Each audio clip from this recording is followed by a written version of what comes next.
마태복음 강해 45번째 시간입니다. 우리는 마태복음 11장 1절부터 15절을 같이 읽었습니다. 여기는 어떠한 내용의 말씀이 있습니까? 첫째, 세례 요한이 예수님께 두 가지 질문을 하는 것이 나옵니다. 두 번째, 그에 대해서 예수님께서 요한을 평가하시고 증거하시는 말씀이 나옵니다.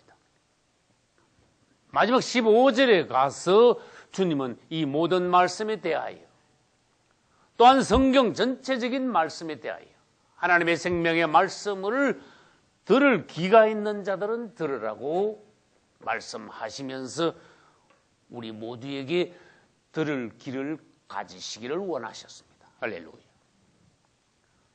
여러분, 우리는 지금 마태복음 11장 하고 있죠. 뒤돌아가서 여러분 마태복음 4장을 생각하셔야 됩니다. 마태복음 1장은 무엇이 나옵니까? 예수님의 족보.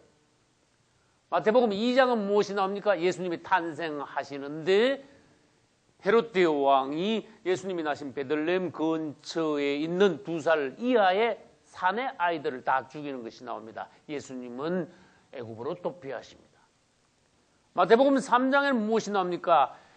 세례 요한이 등장하면서 예수님께서도 요단강에 오셔서 세례 요한에게 세례, 즉 침례를 받으시는 장면이 나옵니다. 4장에 가서 그분은 금식을 하시고 마귀의 3번의 시험을 이기신 후에 본격적으로 하나님의 일, 공생애를 시작하십니다. 할렐루야. 그분이 공생애를 시작하시자 그분보다 6개월 앞서 등장하여 그리스도의 선구자로서 오실 그리스도를 증거하던 세례 요한은 예수님이 등장하자 퇴장을 해버렸어요. 예수님이 등장하기 전에는 세례 요한이 나타나서 그분을 위하여 말을 했습니다. 오실 분에 대하여 광야의 소리가 되었습니다. 회개하라, 천국이 가까웠느니라. 그분의 오실 길을 예비한 그분이 앞서 보낸 사자 세례 요한. 그런데 그분이 오실 것이라고 계속 예언했는데 어느 날 실제로 예수님이 오셨습니다. 세례 요한에게 침례 받으셨습니다. 그리고 그분이 일을 시작하시자 침례 요한은 퇴장을 해버렸습니다. 4장 12절에서 무슨 말씀이 있는가 하면은 예수께서 세례 요한이 헤롯 왕에게 잡히신 것을 들으시고 갈릴리로 일단 물러나셨다. 그리고 우리 지금 11장에 하지요. 14장에 가면 세례 요한에 대한 말씀이 다시 나옵니다. 14장에서 세례 요한이 왜 감옥에 들어갔느냐? 헤롯 왕, 그 당시에 헤롯 왕의 동생 빌립도 왕인데 그 부인이 헤로디아예요. 그리고 헤롯 왕의 제수야. 이 헤롯 왕은 헤로디아 제수 씨를 뺏은 거예요. 자기 부인을 삼은 거예요. 이게 얼마나 악한 것입니까? 근데 여러분, 세례 요한이 가만 안 있었어요. 당신이 틀렸다. 당신이 왕으로서 거짓을 하는 것은 잘못된 것이다. 성경에 다 적진 않았지만 회개하라 그랬을 거예요. 세례 요한은 영이 강력합니다. 대단히 강한 영을 가지고 있습니다.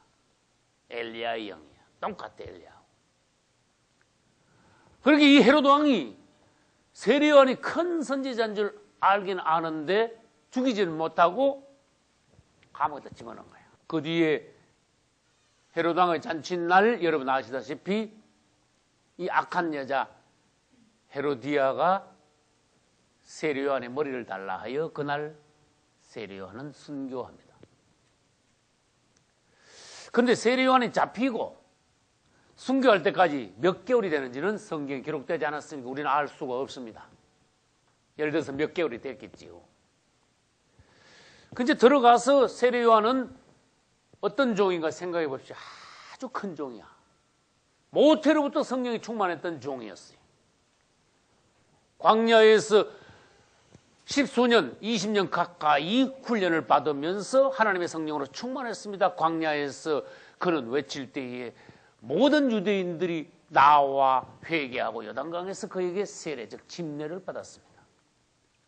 그때 아까 말씀드린 대로 세례 요한은 사람들에게 회개하라 천국에 가까웠느니라 하면서 그 강력한 메시지로 사람들의 심령을 깨뜨렸습니다. 꼬꾸라뜨렸습니다. 회개시켰습니다. 그리고는 요한복음 1장 26절로 29절에 가보면 사람들이요, 너 누구냐? 네가 누군데? 네가 메시아냐? 자꾸 따져. 사람들이 와서. 나는 선지자도 아니야. 나는 메시아도 아니야. 예레미야 아니야. 나는 아무것도 아니야. 광야의 소리야. 그랬어요. 그러면서 나는 메시아가 아니고 내 뒤에 오실 분이 계신다. 할렐루야. 여러분, 그리스도인들은 입을 열면 그분을 전해야 됩니다. 그분을 말해야 됩니다. 그분을 높여야 합니다. 세례요한도 그렇습니다. 내 뒤에 오실 분이 있다. 나에게 주목하지 말라. 아시겠죠? 내가 주인공이 아니다. 내 뒤에 오실 그분이 바로 너희들이 기다리는 분 메시아다. 할렐루야. 나는 그분의 신을 들기도 감당치 못한다. 신 들고 뒤에 따라다니는 종도 나는 되지 못할 종이다. 그리고는 그 다음에 주님이 직접 나타나셨을 때 많은 사람들 앞에 예수님을 직접 증거했습니다. 보라, 세상 죄를 지고 가는 하나님의 어린 양이로다. 할렐루야. 특별한 증거를 했습니다. 그리고 요한복음 3장 29절로 30절에서는 세례 요한이 예수님에 대하여 또한 증거했습니다. 그분은 신부를 취하러 오신 신랑이시다. 그는 흥하여야 하겠고 나는 쇠하여야 하리라. 그분을 잘 알았고 자기 자신에 대해서도 세례 요한은 잘 알았어요. 그럼 질문합니다. 그러한 세례 요한이 감옥에 있으면서 수개월 지난지 얼마나 지난지 모르겠습니다. 기다렸겠지요. 많은 생각을 했겠지요. 감옥에 들어앉아 있으면은 왜 많은 생각이 들지 않겠습니까? 왜 기도하지 않겠습니까? 왜 이것저것을 돌아보지 않겠습니까? 그런데 세례 요한에게도 제자들이 있었습니다. 제자들이 면회를 와가지고 이것저것을 말을 하는데 예수님께서 하시는 일들, 기적들에 대해서 세례 요한의 종들이 면회 와가지고 세례 요한한테 자꾸 말을 했어. 그분이 이러이러한 일하고 저런 일 하신다. 그런데 세례 요한이 가만히 생각하니까 바깥에서 사람들은 살리고 깨끗하게 하시고 많은 기적을 행하시면서 나를 잊으셨는가? 나를 왜 안 빼내주시는가? 그렇게 생각하면서 세례 요한이 제자들을 예수님께 보내서 두 가지 질문을 했습니다. 오실 그이가 당신입니까? 오실 그이란 말은 메시아가 당신입니까? 구약에서 약속하신 하나님의 메시아가 당신 맞습니까? 그걸 물으라 그랬어요. 두 번째, 만약 당신이 메시아가 아니라면 그러면 우리가 다른 분을 기다려야 됩니까? 이 두 가지를 질문하게 했어요. 여러분은 성경에서 이 말씀을 여러 번 읽었으리라고 생각합니다. 오늘도 같이 읽었습니다. 어떤 느낌이 들었습니까? 이걸 읽을 때. 세례 요한이 질문한 것을 그냥 흘려듣진 않았겠지요. 오실 그이가 당신입니까? 아니면 우리가 다른 일을 기다려오리까? 느낌이 와야 돼. 내가 세례 요한이 되어봐야 돼. 우리는 감옥에 들어가 본 적이 없습니다. 복음 전하다가. 그러나 세례 요한의 그 당시의 심정을 이해하면서 이게 무슨 말인가 깨달을 수 있어야 성경이 여러분과 가까워지는 거예요. 이거 뭐 남의 얘기나 소설 이야기가 아닌 거예요. 이게 도무지 무슨 말인가? 왜 이런 질문을 했는가? 세례 요한은 예수님을 오해하고 잘못 보고 이런 질문을 한 것이 아니라는 것을 먼저 알아야 됩니다. 왜냐? 여자가 낳은 자 중에 가장 큰 자인 세례 요한이 예수님을 잘못 보고 당신이 메시아가 아닙니까? 그런 질문을 모르고 한 것이 아니라 알면서도 그런 질문을 했다는 것을 여러분들은 아셔야 됩니다. 그러나 첫째, 세례 요한의 이 질문에는 약한 면이 드러납니다. 세례 요한은 가장 큰 종이지만 아직도 하나님의 뜻은 모르고 있어요. 무슨 뜻? 자기가 거기서 끝났다는 것을 아직도 모르고 있어요. 하나님이 그를 퇴장시킨 것을 아직도 실감하지 못하고 있어요. 이제는 내가 땅에서 하나님께서 맡겨주신 사명은 다 감당했다는 것을 아직도 잘 모르고 있어요. 때를 알아야 됩니다. 다시 말합니다. 하나님의 뜻과 자신에 대한 때를 알아야 됩니다. 하나님의 계획하신 때. 두 번째, 세례 요한의 이 질문에는 지극히 인간적인 면이 드러나요. 다른 사람들은 다 살려주고 기적을 행하시면서 밖에서 주님, 제가 주님에게 직접 세례를 준 종이 아닙니까? 사실 제가 누굽니까? 저부터 먼저 구해주셔야죠. 바깥에서 다른 사람들 그렇게 다 구하면서 저는 왜 안 구해줍니까? 언제까지 기다려야 됩니까? 그런 면이 곧 들어있다는 거라. 인간적인 세례 요한의 아직도 깨닫지 못한 옛사람의 성분이 남아있다는 거예요.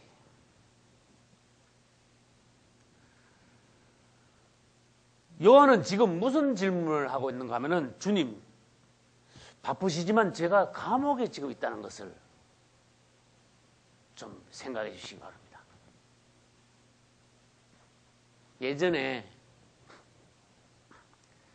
다윗 아들 중에 아주 패료나 누가 있어요? 압살롬이 있었죠. 자기 형을 암논을 죽였죠. 자기 어머니 고향 외가 쪽으로 도망갔어요. 2년 있다가 요압 장군이 다윗에게 간청하여 돌아오긴 돌아왔습니다. 그러나 다윗은 돌아왔지만 내 얼굴을 보지 못하게 하라. 돌아오긴 했는데 예루살렘으로 압살롬은 다윗 왕 아버지 앞에 못 나갔어요. 근데 또 이제 요압한테 또 부탁하려니까 사람을 보내가지고 요압 장군님 좀 만납시다. 이거 아버지가 나를 궁궐에 못 들어오게 하는데 장군이 이번에 한 번 더 힘 좀 써주셔야 되겠습니다. 그렇게 요압이 안 간 거야. 그 내가 그 가봐야 어려운 부탁, 그거 난 힘들어 곤란한데 그런 부탁 받기가.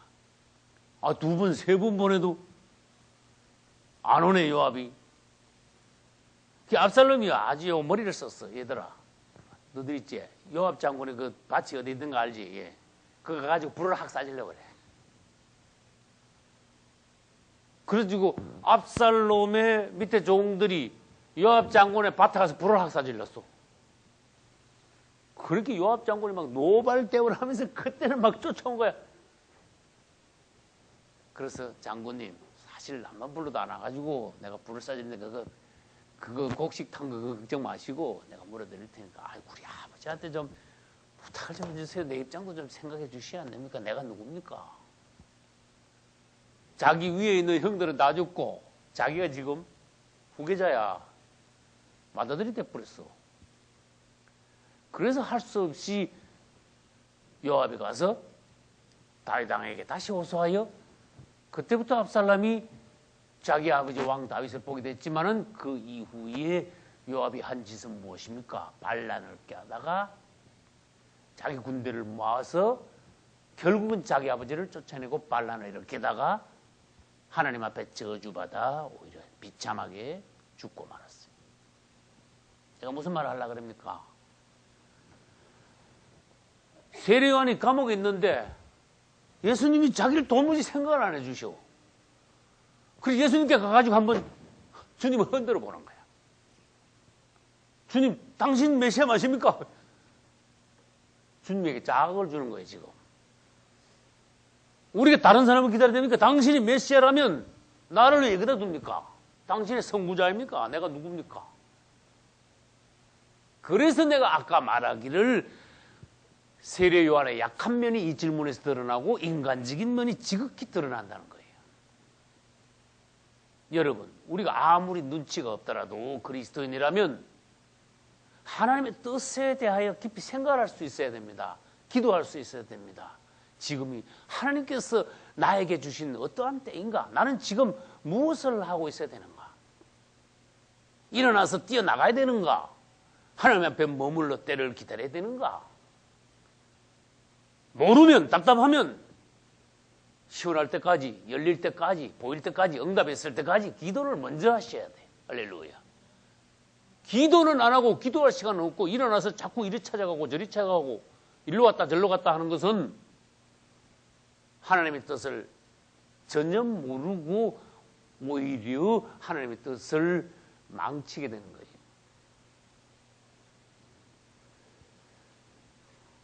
요한은 자기 자신을 구해달라고 주님을 자극하면서 구조를 요청하고 있습니다. 그것은 잘못된 겁니다. 여러분 그러지 마십시오. 여러분에게 무슨 일이 당했다면 무조건 주님에게 주님 왜 이랬습니까? 빨리 이걸 이렇게 해주시오. 그렇게 하지 마시고 더 높은 기도는 뭡니까? 주님께 물어요. 할렐루야. 요구를 먼저 하지 말고 묻기를 먼저 하라. 할렐루야.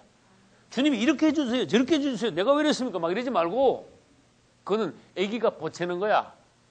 성숙한 기도는 뭡니까? 주님 앞에 나가서 물어야 돼. 주님의 뜻을 구해야 돼. 주님의 뜻이 오히려 속히 이루어지기를, 주님의 뜻대로 무엇인가 되기를 구해야 돼. 할렐루야. 그걸 알았더라면 세례 요한이 그런 질문을 안 했을 것이야. 주여, 저를 아버지 뜻대로 하소서. 그럼 그런 질문을 받으시고 예수님이 아이고 내가 깜빡했구나. 가서 세례 요한을 끄집어냈습니까? 아니지요. 그 헛질문이 된 거야. 결론은 세례 요한은 감옥에서 죽었어. 그 결과적으로 봐서는 세례 요한이 점수를 잃었구나. 여러분 성경을 깊이 살펴보십시오. 어떤 종들은 감옥에 있을 때 주님이 빼내십니다. 할렐루야. 사도행전을 보십시오. 베드로도 빼내고 사도 바울도 빼내고. 어떤 종들은 감옥에 있을 때 무관심하게 그냥 내버려 둡니다. 왜? 끝났으니까. 그러면 세례 요한이 누구는 살려주고 누구는 왜 여기서 죽게 합니까? 그래 말할 수 있습니까? 연극 감독이 조연이 나가가지고 먼저 하다가 주인이 나갔을 때 조연 보고 너 나오라 그러는데 내가 왜 나갑니까? 내가 지금 한참 연극 끝날 때까지 나 같이 해야 되는데 나보고 왜 나가랍니까? 그럼 말이 됩니까? 주연이 등장했을 때, 주인공이 나왔을 때 조연이 주인공 앞에 가가지고 자꾸 주인공이 하는데 그 앞에 가서 자꾸 왔다 갔다 하면은 주인공이 완전히 묻혀버려요. 예수님이 주인공이시고 세례 요한은 조연이다. 주인공이 등장했으므로 세례 요한은 퇴장해야 된다. 예수님도 제자를 데리고 사역하시고 세례 요한도 제자들 데리고 사역하면 이 둘 사역은 부딪히게 된다. 그래서 모든 제자들은 예수님께로 가야 됩니다. 하나의 가르침과 하나의 사역과 흐름이 있어야 됩니다. 할렐루야. 전도서 3장 1절로 3절은 이에 대하여 말씀하십니다. 천하의 범사가 기한이 있고 모든 목적이 이룰 때가 있나니 날 때가 있고 죽을 때가 있다. 심을 때가 있고 거둘 때가 있다. 사랑할 때가 있고 미워할 때가 있다. 우리는 하나님이 정한 때를 인정해야 됩니다. 할렐루야. 겸허히 받아들여야 됩니다. 그래서 우리는 아까 복음성가 기다려 배웠습니다. 들었습니다. 기다려. 주의 때가 이루어질 때까지, 주님의 뜻이 나타날 때까지 기도하면서 기다려. 할렐루야. 그분은 선한 뜻을 가지고 계십니다. 때마다 그분의 뜻을 나타내시며 영광을 드러내십니다. 할렐루야. 우리를 위한 선한 뜻을 가지고 계심으로 초조하게 생각할 필요 없습니다. 그분 앞에 엎드리시고 오늘 맡겨준 일을 성실히 하고 그분을 찬송하며 기다리면 그분은 실수하지 않습니다. 주님을 찬양합니다. 여러분, 어떤 종은 감옥에서 빼내시고 어떤 종은 안 빼내신다 그랬죠? 예수님의 12사도 중에 대부분이 초대교회 앞에서 거의 순교했어요. 예수님이 부활승천하시고 1-20년 내로 많은 거의 대부분의 사도들이 순교해버렸습니다. 근데 누가 가장 오래 살았느냐? 사도 요한, 이번에는 세례 요한이 아니고 사도 요한입니다. 12사도 중에 가장 나이가 어린 사도 요한은 끝까지 살아있었어. 말하자면 순교하지 않았어요. 이건 하나님의 뜻이. 일설에 의하면은 로마 황제가 명령하여 사도 요한을 죽이려 하는데 끓는 기름가마에 집어 던져서 사람을 튀겨 죽이려 했지만 사도 요한은 죽지 않았습니다. 할렐루야. 왜? 아직 때가 안 됐으니까. 사도 요한은 끝까지 살아. 요한계시록까지 써야 하나님이 데려가시게 돼 있어요. 할렐루야. 세례 요한은 예수님이 등장하시자 그의 사역은 하나님 앞에서 완전하게 사역이 끝났습니다. 하나님 앞에 가면 상 받을 일만 남았습니다. 할렐루야. 더 이상 인간적으로 나 더 하겠다고 버틸 필요가 없습니다. 그래서 이 세례 요한보다 다른 사도들보다 무려 사도 요한은 한 60년 가까이 때 살았어.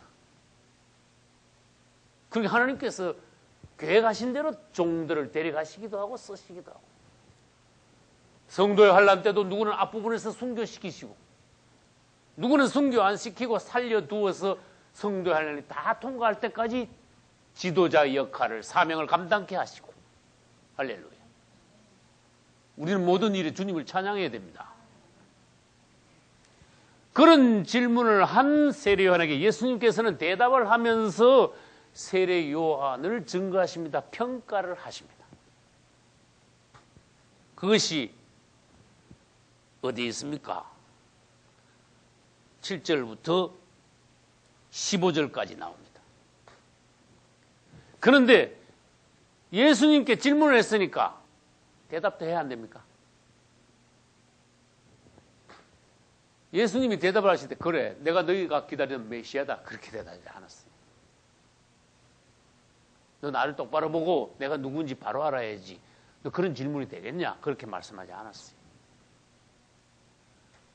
오실 그이가 당신입니까? 아니면 우리가 다른 일을 기다릴까요? 그랬더니 예수님의 대답이 세례 요한의 제자들에게 뭐라 했습니까? 너희가 지금 보고 듣는 것을 세례 요한에게 가서 그대로 전해라.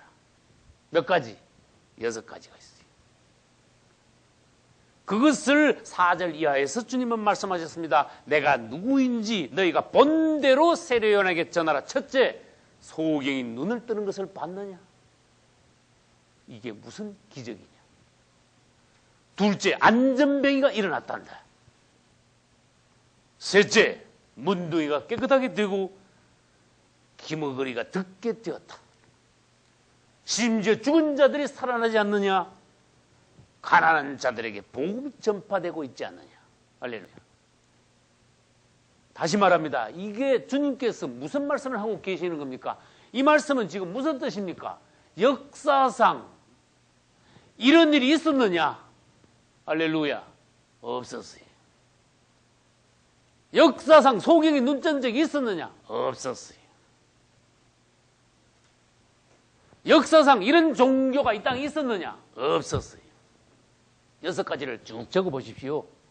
그래서 연구를 한번 해보세요. 다른 종교에서도 이런 일이 있었느냐? 없습니다. 주님은 뭐라고 했는가 하면은 이 땅에는 우상 종교들이 많다. 신도 많다. 이래놨어요. 사람들이 여기 가서 빌고 여기 가서 빌고 이 사람도 여보고 주여 그러고 이 사람도 저보고 주여 그러고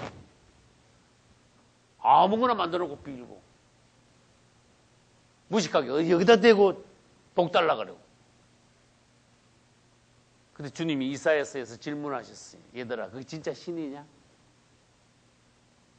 그 정말 너에게 복을 줄 수 있겠냐?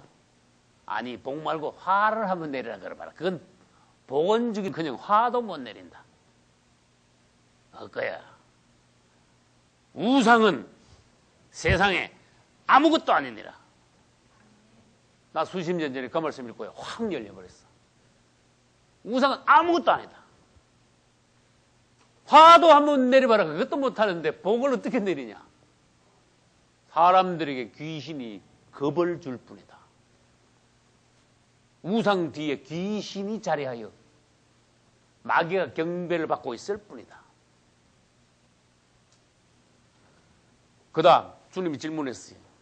너희들 섬기는 우상에게 그럼 가서 물어봐라. 앞으로 무슨 일이 있겠느냐 물어봐라. 전혀 모른다. 앞으로 될 일은 하나님만이 아시고 그분만이 주관하시고 그분만이 계획하시고 그분만이 이루신다. 할렐루야. 여러분 다른 종교 가서 물어봐요. 앞으로 무슨 일이 있겠습니까? 세상 끝에. 이건 완전히 처음 듣는 질문이야. 그냥 서로 사랑하면서 자비하면서 그냥 서로 잘 사십시오. 뭐 이래뿐이 그냥 공자의 가르침, 석가의 가르침. 인이고 자비고 뭐 그래 그냥. 그건 구원이 아닙니다. 그건 그냥 도덕 선생이 말하는 도덕이요 철학입니다. 우리 기독교 예수 그리스도 안에는 도덕 철학이 아니라 생명이 있습니다. 하나님의 비밀, 주님의 계획이 마지막 때 일어날 일들 우리가 어떻게 하면은 다음 세상에서 영원한 구원으로 들어갈 수 있느냐 하는 것을 주님이 가르쳐주고 계십니다. 다른 종교에 그것이 있느냐? 물어봐라. 없다. 그래서 우리 주님께서는 6가지를 말씀하시면서 이거를 보고 내가 누군지 그냥 알아라. 할렐루야. 그러면서 6절에서 한 말씀 더 붙였습니다. 네가 나를 어떻게 보았느냐? 나를 인하여 누구든지 실족하지 않는 자가 복이 있도다. 이거 말씀을 잘 기억하셔야 돼요. 이건 설명이 필요합니다. 나를 인하여 실족한다. 그분을 딱 누군지 알아본 사람들이 성경에는 여러 대 있어요. 그런데 90몇 프로가 예수님 앞에 나와서 보고도 그분이 누군지 모르고 그냥 지나가 버렸어. 그 사람들 실족한 사람들이야. 예수님이 하시는 일을 보고 하신 말씀을 듣고 어떤 사람들은 오히려 그분을 대적했습니다. 그분을 모욕했습니다. 실족한 거야. 실족이 뭡니까? 발이 쓰러져 넘어지는 걸 말해요. 예수님 앞에서 실족하는 것은 영원한 멸망으로 들어가는 것입니다. 여러분 세상 일 하다가 잘못해가지고 실패하는 경우가 많죠. 응? 사업도 실패하고 모든 일에 인간적인 일에 실패한 일이 많습니다. 그러나 예수님 앞에서 실패하면 그건 끝이에요. 나를 인하여 실족하지 않는 자가 복이 있다. 내가 누군지 바로 알아라. 세례요한이 물었죠. 당신입니까? 다른 사람을 기다릴까요? 내가 누군지 바로 알아라. 베드로는 고백했습니다. 주는 그리스도시요 살아계신 하나님의 아들이시니라. 할렐루야. 예수, 그분을 바로 알아라. 그분을 바로 믿어라. 그분을 사랑하라. 믿음 위에 흔들리지 말라. 복 있는 자가 될 것이다. 성경에서 그분은 돌에 비유하셨습니다. 하나님의 말씀을 잘 듣고 실천하는 자들, 예수님을 누군지 알고 그분을 믿고 사랑하는 이들은 마태복음 7장에서 말씀하셨습니다. 7장 24절. 그 집을 반석 위에 짓는 사람과 같아. 반석이 나왔어요. 큰 바위돌. 우리가 그분을 믿을 때에 우리는 건축을 하되 예수 그리스도라는 아주 튼튼한 반석 위에 집을 짓는 거기 때문에 절대로 그 집은 무너지지 않는다. 할렐루야. 그 집은 그 인생을 말하는 거예요. 그 사람 성도 자신을 말하는 거예요. 우리 하나님의 집이지요. 각자 집을 짓지요. 재료가 6가지가 있죠. 그러나 기초는 반석 위에 짓든지 모래 위에 짓든지 2가지라고 말씀하셨지요. 그분을 사랑하면, 그분을 바로 믿으면 실족하지 않는 것입니다. 그분 위에 떡 서는 것입니다. 그 기초는 예수 그리스도라는 반석으로 됐기 때문에 그분이 책임지신다. 그러나 반대는 무엇입니까? 그분을 보고도 모르고 증거했는데도 안 받아들이고 오히려 어떤 사람들은 안티크라이스트, 그분을 대적하는 자들이 있습니다. 그분 앞에 실족한 자들입니다. 성경에도 그런 사람들이 많이 있습니다. 여러분, 백부장은 그분을 알아봤지요. 12의 혈류증 여인은 그분을 알아보고 그분께 간절한 마음으로 나와서 그분의 옷자락을 붙잡고 구원을 받았지요. 그러나 바리새인들은 어떻게 했습니까? 따라다니면서 그분에게 시비를 걸었어요. 예수님을 모욕했어요. 예수님의 고향 사람들도 예수님을 배척했습니다. 그 다음 부자 청년도 예수님이 따라오라 하니 자기의 재물 때문에 재물을 놓지 못하고 재물을 붙잡고 있느라고 재물에 발이 묶여 예수님을 못 따라갔습니다. 예수님이 돼지 2,000마리 있는 2,000마리의 귀신이 들어가게 해요. 돼지가 다 죽게 만들었습니다. 한 사람 속에 있던 귀신을 돼지 2,000마리 들어가게 했습니다. 그 돼지들은 갈릴리 바다로 들어가 다 죽었습니다. 돼지 주인들은 예수님이 누군지 알고 바로 그 앞에서 무릎을 꿇어야 되는데, 야, 이분 우리 동네에 있다, 우리 동네 망하겠구나. 그럴 뻔했어. 반대로. 그래서 빨리 가시오. 우리 동네 다 망하기 전에. 예수님을 쫓아내버렸어. 그런 걸 실족이라 그럽니다. 오늘날에도 예수 그리스도에 대해서 이 기가 막힌 사람들은요, 이 탕탕 다 튕겨나가요. 복음이. 예수에 대하여서 공연히 반발이 생겨. 예수 믿으려면 가만히 있다가 분을 내. 어떤 사람이 전에 그런 적이 있습니다. 복음 전하는데 막 분이 나가지고 막 얼굴에 막 혈기가 막 돌아가 막 잡아먹을것이 그러더래. 그래서 어떤 주의 종이 물었대. 당신 예수님에 대해서 아십니까? 아니, 잘 몰라. 근데 예수님이 당신한테 뭐 당신 뺏은 거나 해 이렇게 한 게 있습니까? 아니요. 근데 예수님 얘기하는데 왜 막 혈기려고 왜 그렇게, 나도 모르겠다. 내 속에 예수님 소리만 들으면 막 혈기가 나온다. 못 참겠다. 마귀에게 잡힌 거야. 실족한 사람이야. 나를 인하여 실족하지 않는 자가 복이 있도다. 그 사람의 운명은 예수님 앞에 서느냐 넘어지느냐에 달렸어요. 아까 예수님이 돌이라 그랬죠. 선 사람은 반석 위에 섰는데 대신 실족이 뭡니까? 팍 까닥 넘어지는 거야. 그 돌 위에 넘어지면 예수님이 뭐라 어떻게 된다 그랬어요? 마태복음 21장 44절에는 이 돌 위에 떨어지는 자는 깨어질 것이다. 속된 말로 박살 난다 그런 뜻이에요. 이 돌 위에 떨어진단 말은 뭡니까? 실족하는 자들은 돌이 예수님 아닙니까? 실족하는 자들은 깨어질 것이요, 아니면 이 돌이 사람 위에 떨어지는 수가 있다. 저를 가루로 만들어 흩으리라 그랬어요. 주님 앞에 서시는 여러분 되시기를 예수 이름으로 축원합니다. 그리고는 주님은 세례 요한을 평가하셨습니다. 증거하셨습니다. 먼저 세례 요한은 오실 그분을 증거했습니다. 오신 그분을 사람들 앞에서 증거했습니다.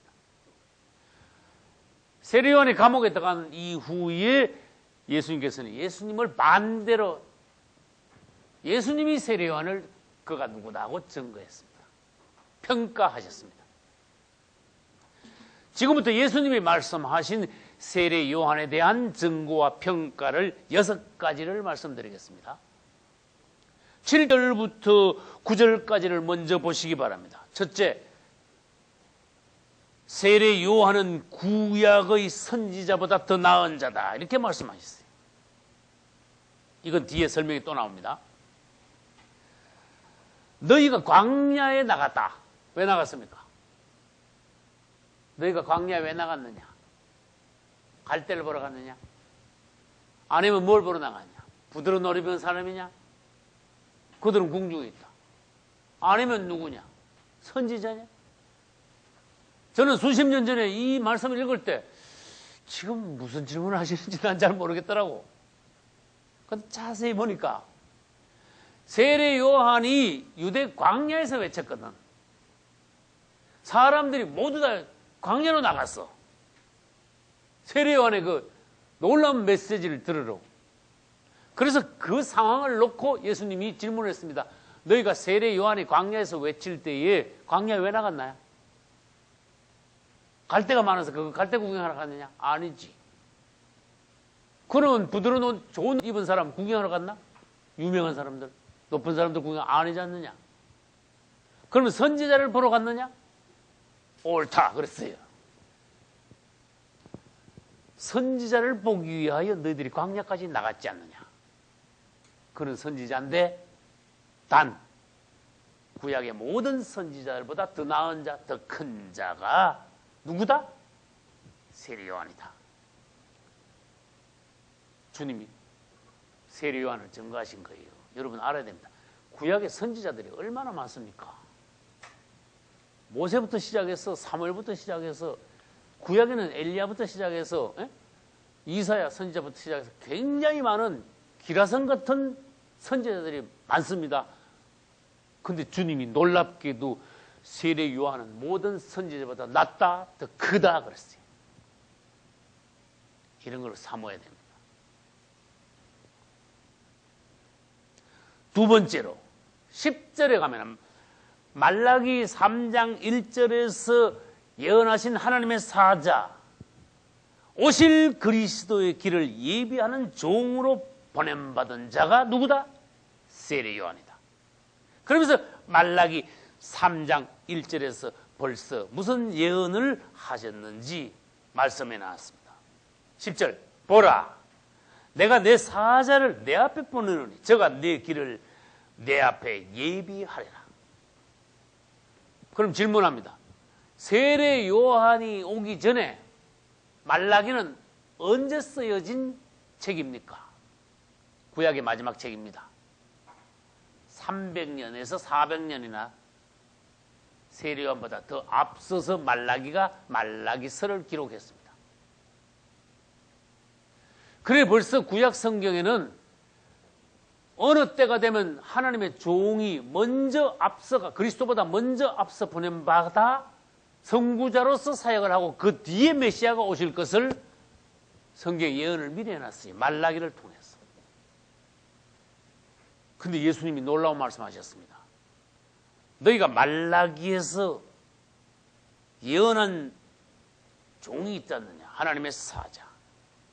그가 바로 세례 요한이다. 할렐루야. 다시 성경을 봅니다. 말라기서로 한번 가봅시다. 말라기 3장 1절에서는 만군의 여호와가 이르노라. 보라, 내가 내 사자를 보내리니. 잘못 해석하면 내 사자를 보낸다는데 이 사자가 예수님이 될 수가 있어요. 그건 잘못된 해석입니다. 말라기 3장 1절에서의 내 사자는 세례 요한을 말합니다. 그가 내 앞에 길을 예비할 것이요.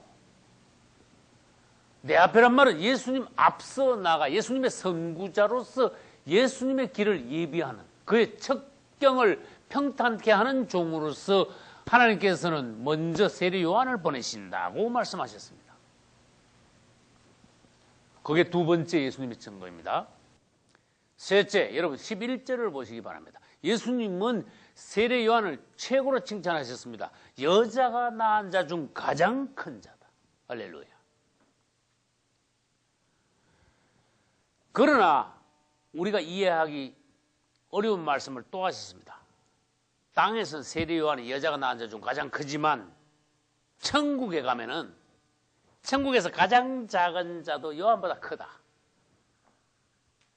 저는 이것도 이해를 못하겠더라고 예전에.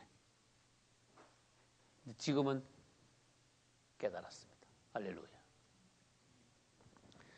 그러면 3단계로 봐야 됩니다. 첫째, 구약의 선지자들. 둘째, 세례 요한. 그 다음 천국 백성, 오늘날 성도들. 이 3단계가 있어요.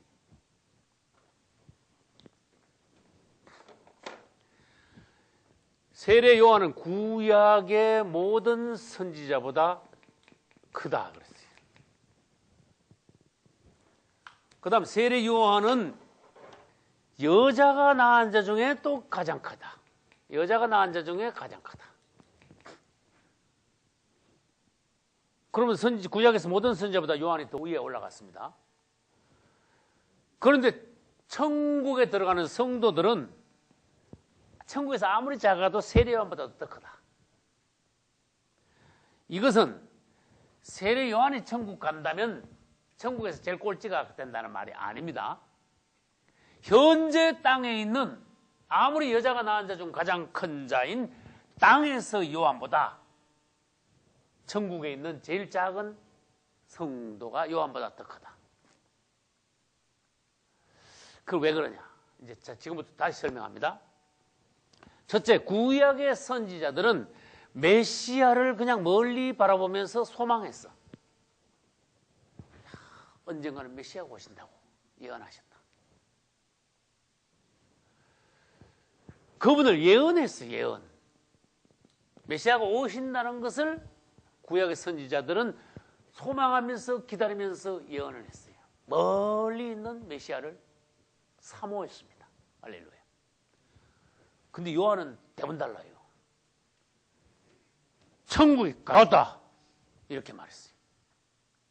그러면서 어느 날 예수님이 세례 요한 앞에 딱 나타나자 보라, 이분이다. 이야, 구약의 선지자들이 보면 얼마나 부러운지 몰라. 그분을 진짜 만났으니까. 이야. 여러분, 예루살렘 성전에서 그렇게 사모하면서 기도하던 구약의 선지자 중 한 사람이 나이 많은 시몬이요. 주님 뭐라는지 아세요?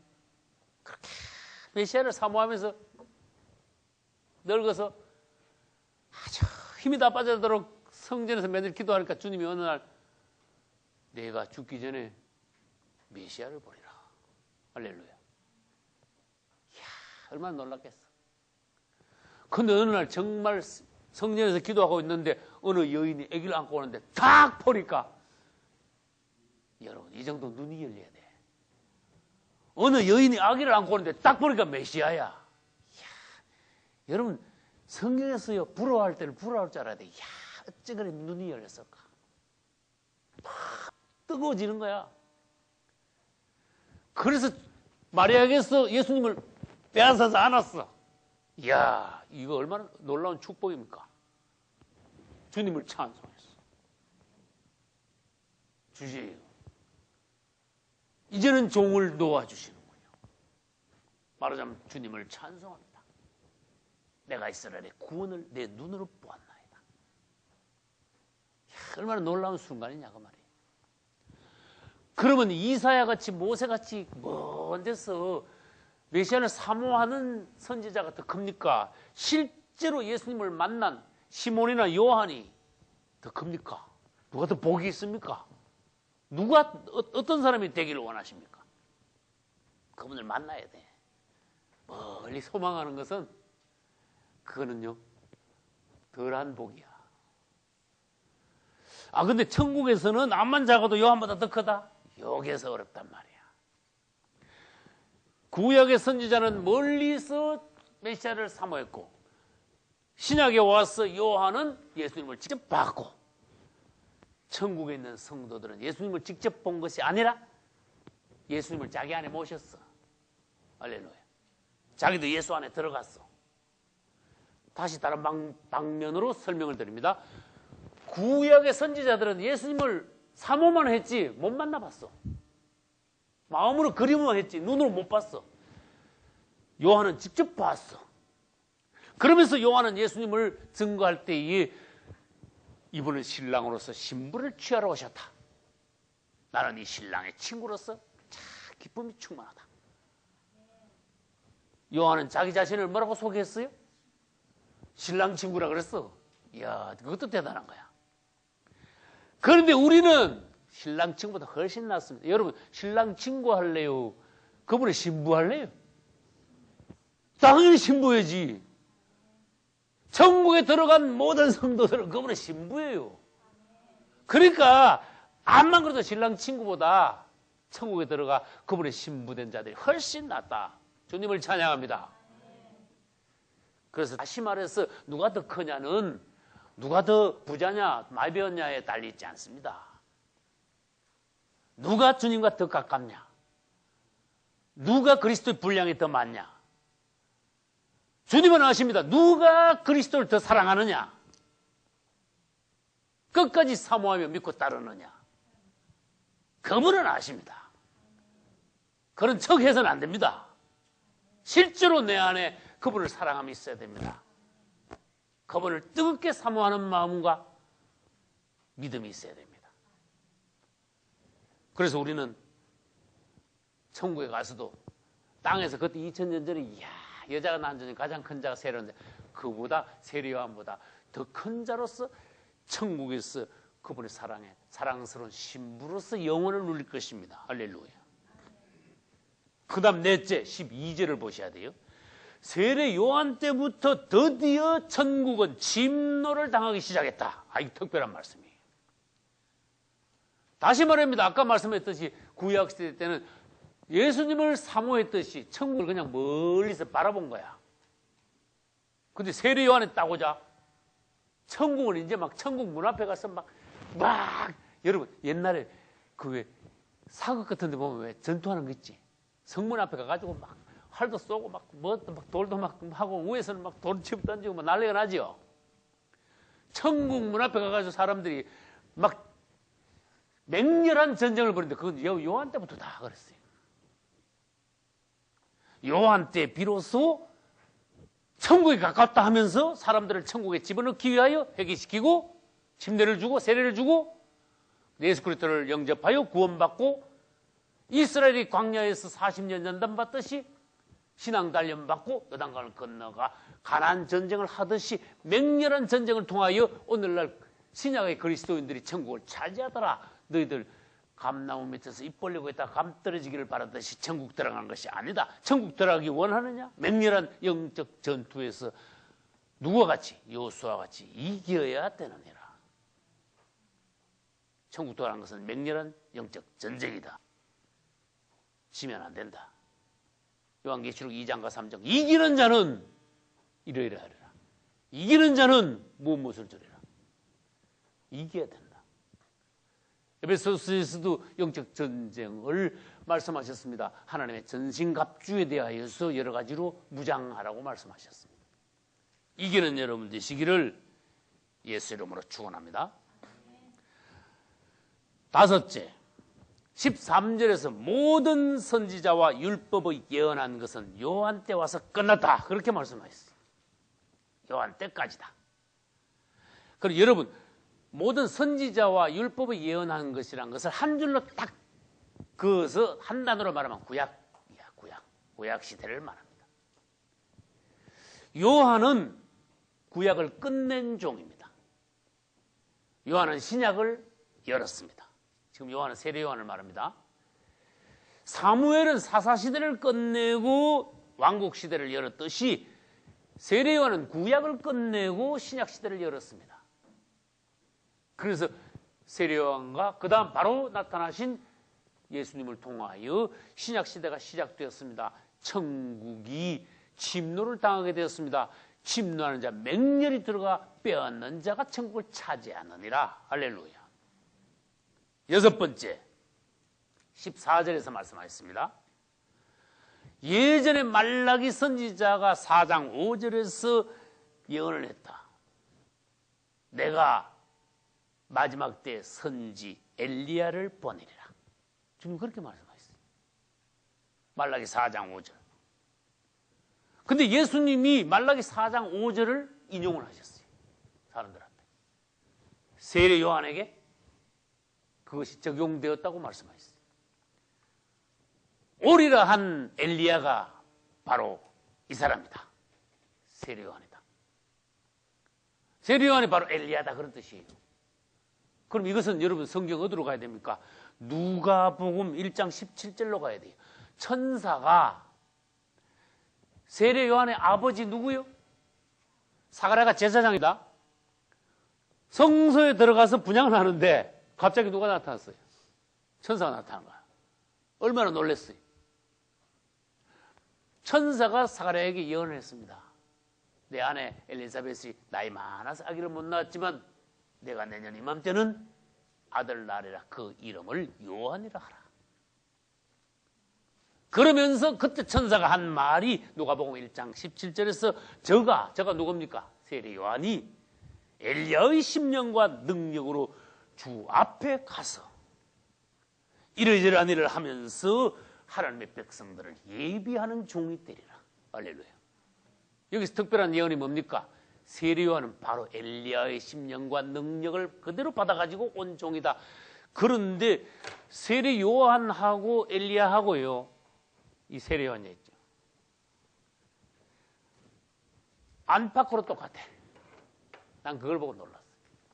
안팎으로 똑같아. 이 엘리야의 영이 세례 요한에게 그대로 갔죠.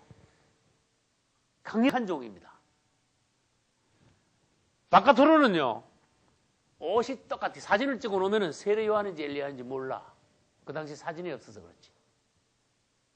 머리 긴 거 하고, 약대 털옷 입은 거 하고, 허리띠, 똑같은 가죽띠 허리띠 한 거 하고, 강력하게 메시지 전하는 거 하고, 똑같아, 외적으로. 그러니까, 완전히 세례 요한은 엘리야의 판박이구나. 근데 놀라지 마세요. 앞으로 엘리야가 또 나타난대. 세례 요한이 또 나타난대. 그럼 질문합니다. 엘리야가 나타나고 몇 년 있다가 세례 요한이 나타났습니까? 한 800년. 무슨 말인지 알겠죠? 엘리야하고 세례 요한은 한 800년 차이 나요. 그럼 앞으로 세례 요한이 또 나타납니다. 오리라 한 엘리야가 바로 이 사람이라고 했는데 말라기 4장 5절에서는 보라, 여호와의 크고 두려운 날이 이르기 전에 내가 선지 엘리야를 보내리라. 야, 이건 굉장히 특별한 말. 내가 장차 엘리야를 보내리라 안 그러시고 그 앞에 특별한 말씀이 있어요. 여호와의 크고 두려운 날이 이르기 전에. 예수님이 오시면 크고 두려운 날이 아닌데, 좋은 날인데. 근데 그거를요, 마지막 때 가서 대비를 또 해야 돼. 그걸 이제 차차 설명합니다. 엘리야가 다시 온다는 것은 아까 말씀드렸죠. 천사가 말했습니다. 사가랴에게 세례 요한이 엘리야의 심령과 능력으로 주 앞에 갈 것이다. 두 번째, 장차 예수 그리스도께서 재림하시기 전에 초림 때의 세례 요한과 똑같은 영을 가진 종이 나타나서 재림의 예수를 증거할 것입니다. 할렐루야. 성경에 어디 있습니까? 해 아래 새 것이 없나니. 세 번째, 아까 여호와의 크고 두려운 날이 이르기 전에 그랬죠. 그것은 마지막 때 후 3년 반 대환란을 말해요. 여러분, 요한계시록 11장에는 여러분 다 들었습니다. 계시록 강해를 두 증인이 나옵니다.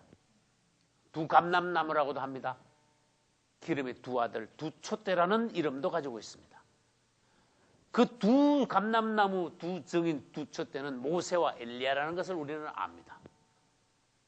하나님은요, 엘리야와 똑같은 종을 세례요한을 만들어서 이 땅에 보내신 것 같이 수천 년 전에 있던 모세와 엘리야를 다시 부활시켜서 후 3년 반에 3년 반 동안 사역을 시키십니다. 날짜까지 정해놨습니다. 1260일. 그때 엘리야는 와가지고 2800년 전에 행하던 그런 기적을 똑같이 행합니다. 그런 사역을 똑같이 합니다. 엘리야가 무슨 사역을 했지요? 백성들이 하나님 떠나 우상을 숭배하니까 하나님의 징계를 대신 내립니다. 3년 반 동안 비 내리지 않게 합니다. 그런데 후 3년 반에 엘리야가 와가지고 그 전에 비 내리지 않았던 날짜하고 똑같은 날짜 1260일 동안 이 땅에 역시 비가 내리지 않게 합니다. 그것이 대환란입니다. 그래서 아까 말씀드린 대로 엘리야가 3번 온다는 거예요. 2000년 전에 세례 요한으로 엘리야가 왔습니다. 앞으로 예수 그리스도께서 재림하시기 전에 세례 요한하고 똑같은 영을 가진 종이 또다시 나타나서 재림하실 예수님을 증거하실 것입니다. 할렐루야.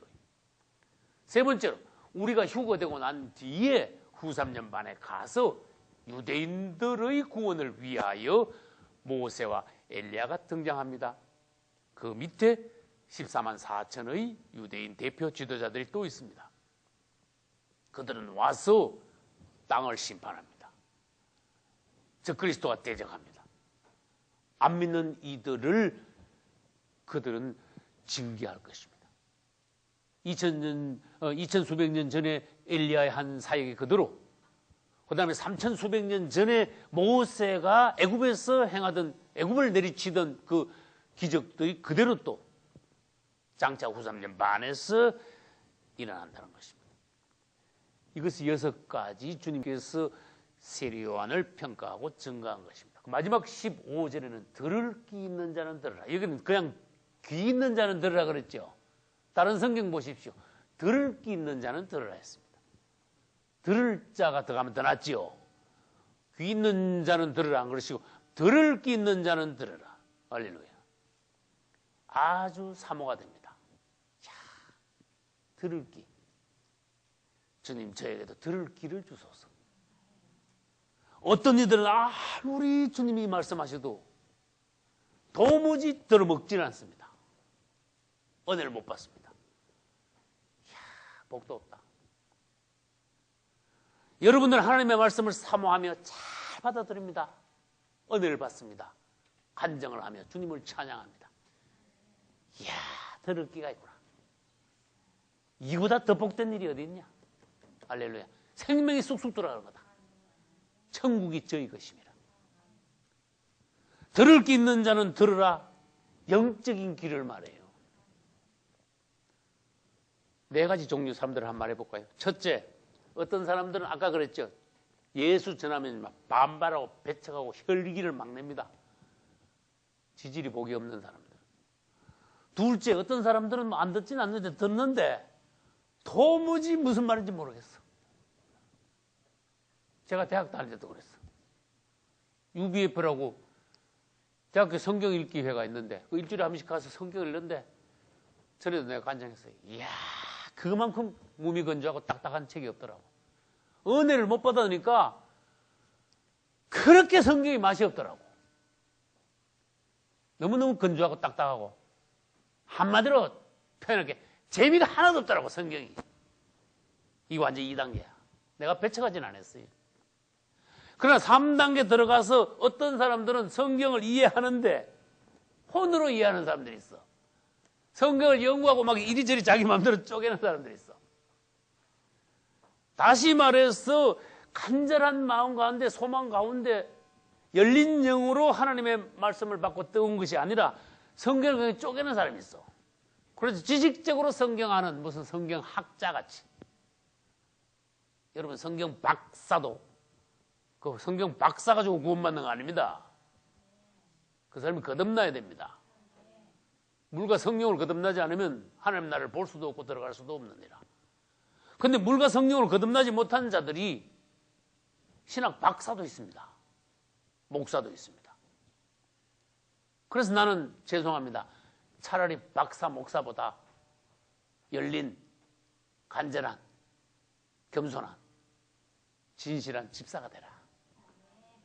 또 내가 솔직히 또 말할게. 집사님들이 은혜를 제일 잘 받아.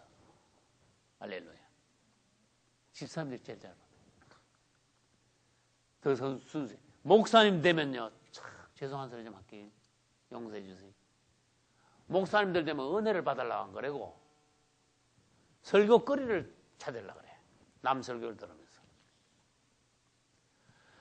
하나님의 말씀이 영에 와가지고 막 은혜가 내가 변화돼가지고 변화된 나에게서 살아있는 생명의 설교가 나가야 되는데 목사님들은 주로 지식적으로 들어. 이 목사가 설교를 어떻게 하는가? 아, 나도 저거 가지고 설교하면 되겠구나. 아, 원고를 좀 구해가지고 나도 이렇게 해가지고 저걸 우리 교회에서도 설교를 한번 해봐야 되겠다. 이거 주님 보시기가 아무 소용없는 일입니다. 은혜를 받아야 됩니다. 할렐루야. 그래서 주님은 귀 있는 자는 들으라. 정말 귀 있는 자는 영이가 열린 사람, 영적인 귀가 열려 하나님의 말씀을 듣고 뜨거워지는 성도들, 변화되고 알곡이 되고 주님의 신부로 예비되고 자기 자신이 건축이 되어 건강한 그리스도인들이 되는 것입니다. 예를 들어 보겠습니다. 바리새인들이 듣는 귀가 있었습니까? 완전히 없었습니다. 그런데 바리새인들은 그 당시 유대교 지도자들이었어. 성경을 혼자 들고 있고 성경을 혼자 다 풀이해. 성경을 혼자 가르쳐. 그러면서도 그들은 들을 기가 없었어요. 지금 그들은 엄부로 떨어졌습니다. 마지막으로 디모데후서 4장 3, 4절에는 이에 대하여 말씀하셨습니다. 마지막 때가 되면 때가 이르리니 사람들이 바른 교훈을 도무지 받지 않는다. 생명의 말씀을 줘도 도무지 사람들이 하나님의 말씀을 들으려 하지 않는다. 세상에 재밌는 게 얼마나 많은지 아냐? 연속극하고 시작해가지고 세상 노래하고 재밌는 그냥 오락 프로하고 얼마나 재밌는 거 많은지 아느냐? 야, 그 시간 가는 줄 모른다. 근데 하나님의 말씀은 들으면 웬걸 재미가 하나도 없다. 바른 교훈을, 생명의 말씀을 도무지 들으려 하지 않는다. 그들은 귀가 가려워서 자기의 사욕을 좇을 스승을 많이 두고 또 그 길을 진리에서 돌이켜 허탄한 이야기를 쫓아가리라. 들을 귀가 없는 자들, 구원하고 상관없는 자들, 세상을 따라가는 자들, 세상 것이 너무 재밌어가지고 그거 듣는 데만 발달한 귀, 그것을 다른 말로 하면 할례받지 못한 귀라고 합니다. 여러분 귀가 할례받으시고 생명의 말씀이 쑥쑥 들어가 주님의 말씀을 듣고 온전히 여러분들이 익어져 알곡되어 주님의 신부로 예배되시기를 예수님의 이름으로 축원합니다.